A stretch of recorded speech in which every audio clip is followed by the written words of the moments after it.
October 7ஆம் தேதி நிஃப்டியோடைய வீக்லி எக்ஸ்பைரி எக்ஸ்பெக்டேஷன் என்ன, நிஃப்டி அண்ட் பேங்க் நிஃப்டிக்கான இன்ட்ராடே லெவல்ஸ் வந்து என்ன, நேற்று நமக்கு மார்க்கெட்டில் என்னென்ன விஷயங்கள் வந்து நடந்திருக்கு, ஸோ அதனுடைய பிரதிபலிப்பு இன்னைக்கு என்னவாக நமக்கு இருக்கும், ஸோ நிஃப்டி அடுத்த கட்ட மூமெண்ட் வந்து எப்படி இருக்க போகுது, ஸோ பேங்க் நிஃப்டியில் நம்ம இன்னைக்கு ட்ரேட் எடுக்கலாமா, பட் அதே மாதிரி நிஃப்டியில் இன்னைக்கு நம்ம கால் ஆப்ஷன் எடுக்கலாமா இல்லை புட் ஆப்ஷன் எடுக்கலாமா, ஸோ இதை பற்றி தான் இந்த வீடியோவில் நம்ம விரிவாக நம்ம பார்க்க போகிறோம். இது வரைக்கும் நீங்கள் நம்ம சேனலை சப்ஸ்கிரைப் பண்ணலைன்னா சப்ஸ்கிரைப் பண்ணிவிட்டு பெல் ஐக்கானை கிளிக் பண்ணிக்கோங்க. நாம் போடுற ஒவ்வொரு வீடியோஸஸும் உங்களுக்கு அப்டேட் ஆகிறதுக்கு ஈஸியாக இருக்கும். இப்போ நம்ம வந்து சப்ஜெக்டுக்குள்ளே போயிடுவோம். நேற்று மார்க்கெட் ஓவராலாக நிஃப்டியாக இருக்கட்டும், சென்செக்ஸாக இருக்கட்டும், பேங்க் நிஃப்டியாக இருக்கட்டும் ஏறினதுக்கு ஒரு குறிப்பிட்ட ரீசன் வந்து என்ன, ஸோ நேற்று வந்து நமக்கு பர்டிகுலராக வந்து பார்த்தீங்கன்னா பேங்கிங் ஸ்டாக்ஸஸ் எல்லாம் நேற்று நல்ல ஒரு பர்ஃபார்மன்ஸ், கூடவே சேர்த்து ஐடி ஸ்பேஸில் டிசிஎஸ் வந்து ஒரு நல்ல பர்ஃபார்மன்ஸ் கொடுத்துருந்துச்சு.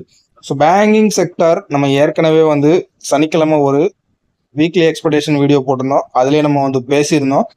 பட் ஆர்பிஐயோடைய ரேட் கட் வந்து அன்சேஞ்சுன்னு லெவலில் வந்திருந்தாலும் கூட, பட் அதில் ஒரு சில பாசிட்டிவ் விஷயங்கள் இருக்கிறதுனால பேங்கிங் செக்டார் வந்து பெர்ஃபார்மன்ஸ் நல்லா இருக்கும் அப்படின்னு சொல்லி பேசியிருந்தோம். பர்டிகுலராக HDFC bank and Kotak Mahindra பேங்கோடைய Q2 ரிசல்ட் வந்து ஒரு அவுட்கம் என்னவாக இருக்கும், அதே மாதிரி அதனுடைய ரெவன்யூ க்ரோத், அதே மாதிரி டெபாசிட் க்ரோத் எல்லாமே வந்து ஒரு பாசிட்டிவ் மூமெண்ட்ல இருக்கு.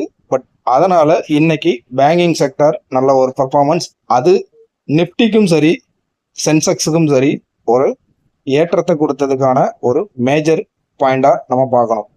அடுத்ததா ஐடி ஸ்பேஸ்ல வந்து டிசிஎஸ் வந்து இன்னைக்கு நல்ல பெர்ஃபார்மன்ஸ் கொடுத்துருந்துச்சு. பட் அக்டோபர் 9ஆம் தேதி அதோடைய Q2 ரிசல்ட் வருது. பட் இது ஒரு பெரிய எதிர்பார்ப்பும் கிளம்பி இருக்கு டிசிஎஸ்ல. பர்டிகுலரா ஒரு பிரேக் அவுட்டும் அதில் நடந்திருக்கு, ஒரு பாட்டம் ரிவர்சல்னு சொல்லலாம். ஸோ இங்கிருந்து ஒரு 100 பாயிண்ட்ஸ் வரைக்கும் டிசிஎஸ் மேலே போகிறதுக்கான சான்சஸும் இருக்கு. பட் அதோடைய ரிசல்ட் வந்து என்னவா வரப்போகுது, ஸோ ஏற்கனவே போன குவார்ட்டரில் வந்து அவங்க ஒரு ஷேருக்கு 11 ரூபாய் அப்படிங்கிற டிவிடெண்ட் கொடுத்துருந்தாங்க. இந்த முறை எந்த லெவலுக்கு கொடுக்க போகிறாங்க, ஸோ ரிசல்ட் என்னவாக இருக்கும். கிட்டத்தட்ட இது வந்து 1 இயரில் ஒரு பெரிய ஃபால்னு சொல்லலாம் டிசிஎஸ். பட் இப்போ ஒரு சின்ன ரிவர்சல் நடந்திருக்கு. பட் இதுவுமே வந்து ஒரு பெரிய ஏற்றம் வருமா இல்லை Q2 ரிசல்ட் வந்து என்ன லெவலில் வரப்போகுதுங்கிறத பொறுத்து தான் ஃபர்தராக அதோடைய மொமெண்டம் இருக்கும். ஸோ இதையெல்லாம் பேஸ் பண்ணி ஒரு பாசிட்டிவ் சென்டிமெண்ட்ல நமக்கு நேற்று நல்ல ஒரு அப் ட்ரெண்ட்ல க்ளோசிங் நடந்துச்சு. நிஃப்டி 25,000க்கு மேலேயே நேற்று நமக்கு க்ளோசிங்கும் கொடுத்துருச்சு. ஸோ ஏற்கனவே நம்ம வந்து சனிக்கிழமை போட்ட வீடியோவில் நம்ம சொல்லியிருந்தோம், ஃபர்ஸ்ட் ஒரு மைனர் ரெசிஸ்டன்ஸாக வந்து 25,000 வந்து நிஃப்டி ரீச் ஆச்சுன்னா மேஜர் ரெசிஸ்டன்ஸாக இருக்கக்கூடிய 25,200 அப்படிங்கிற ஒரு லெவல்ஸை நோக்கி போகலாம் அப்படிங்கிறத வந்து நம்ம பார்த்துருந்தோம்.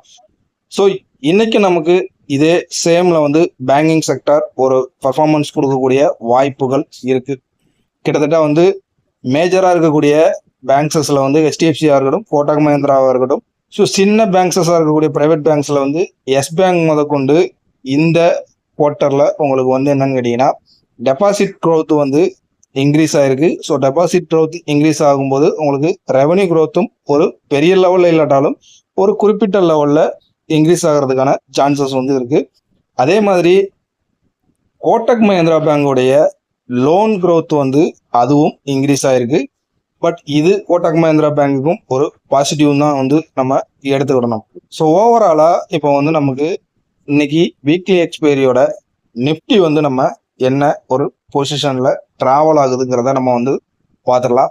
ஸோ நிஃப்டி வந்து பார்த்தீங்கன்னா இப்போ ஆல்ரெடி நமக்கு 25,095ங்கிறது நேத்தைய ஹை.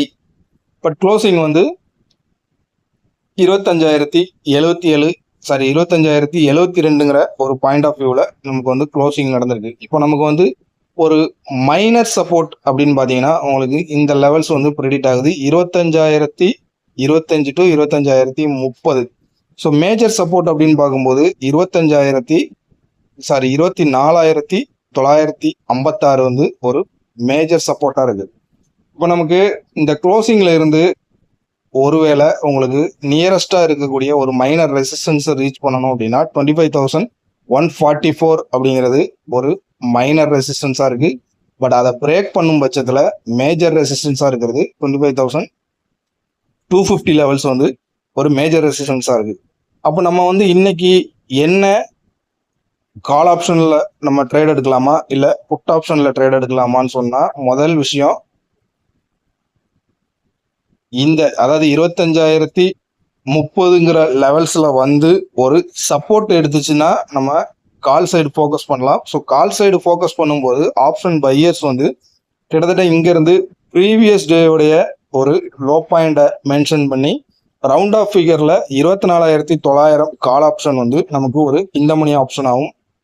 அதே நேரம் புட் சைடு வந்து நமக்கு போகணும்னு சொன்னா 25,150 இருந்து ஒரு ரிவர்சல் ஆகினால் நமக்கு 25,200 ஒரு இந்த மணி புட்டாகவும் நமக்கு கிரெடிட் ஆகும். ஸோ இந்த ரெண்டையும் நம்ம வாட்ச் லிஸ்ட்ல வச்சுக்கிடுவோம். எந்த பக்கம் நமக்கு வந்து ஒரு பிரேக் அவுட் நடக்குதோ, அதாவது ஒரு சப்போர்ட் எடுத்து நமக்கு திரும்ப ரிவர்சல் ஆச்சுனாலும் ஒரு கால் சைடு, அதே நேரம் 25,150 பிரேக் பண்ணிச்சுனாலும் ஒரு கால் சைடு எடுக்கிறதுக்கும், அதே நேரம் அந்த 150ங்கிற லெவல்ஸை உடைக்க முடியாம ஒரு ரிவர்சல் நடந்துச்சுன்னா புட் என்ட்ரிக்கும் நம்ம வந்து நிப்டியில நம்ம ப்ரெடிக்ட் பண்ணலாம். இதை நம்ம வாட்ச் லிஸ்ட்ல வச்சுக்குவோம். சரி, இப்போ நம்ம வந்து பேங்க் நிப்டியில வந்து நம்ம என்ன பார்க்கலாம் அப்படின்னு பார்த்தீங்கன்னா, ஸோ ஆல்ரெடி ஒரு மைனர் ரெசிஸ்டன்ஸை வந்து உடைச்சு தான் இன்னைக்கு அதுக்கு மேலே க்ளோசிங் நடந்திருக்கு. ஸோ கிட்டத்தட்ட வந்து நம்ம பார்க்கும்போது இந்த லெவல்ஸ், அதாவது 56,030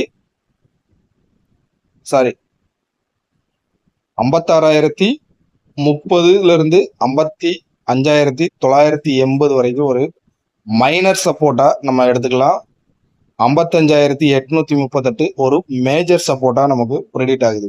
இப்போ நாளைக்கு நம்ம வந்து கால் சைடு போகணும் அப்படின்னு சொன்னா, ஒன்று இந்த இடத்துல ஒரு சப்போர்ட் எடுத்து ரிவர்சல் ஆகணும். அப்படி இல்லைன்னா மைனர் ரெசிஸ்டன்ஸா இருக்கக்கூடிய 56,180 மேல நமக்கு ஒரு கேப் அப் ஓப்பனிங் நடந்து அந்த இடம் ஒரு சப்போர்ட்டா நமக்கு ப்ரெடிக்ட் ஆச்சுன்னா, அடுத்ததா 56,420ங்கிறது அடுத்த ரெசிஸ்டன்ஸா நமக்கு இருக்கு. ஸோ அப்படி ஒரு வரும் பட்சத்துல நம்ம ஒரு கால் சைட் ஃபோக்கஸ் பண்ணலாம்.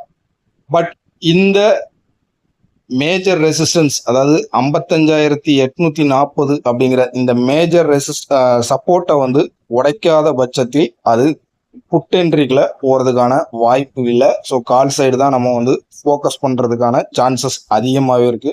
ஸோ இன்னும் ஒரு 300-400 பாயிண்ட்ஸஸ் வந்து இன்னைக்குமே வந்து ஏறதுக்கான சான்சஸ் அதிகமாக இருக்கு.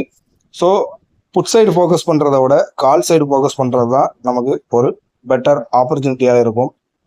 ஸோ ஒரு பிரேக் அவுட் நடந்தால் நிப்டியாக இருக்கட்டும், பேங்க் நிப்டியாக இருக்கட்டும், நம்ம ட்ரேட் எடுக்கிறதுக்கு ட்ரை பண்ணுவோம். இல்லைன்னா வெயிட் பண்ணுறது நல்ல ஒரு ட்ரேடருக்கு அழகாக இருக்கும். ஸோ இந்த வீடியோ உங்களுக்கு ஒரு யூஸ்ஃபுல்லான வீடியோவாக இருக்கும்னு நம்புகிறேன். பிடிச்சிருந்துச்சுன்னா லைக் பண்ணுங்கள், நம்ம சேனலை சப்ஸ்கிரைப் பண்ணுங்கள். தேங்க்ஸ் ஃபார் த வாட்சிங்.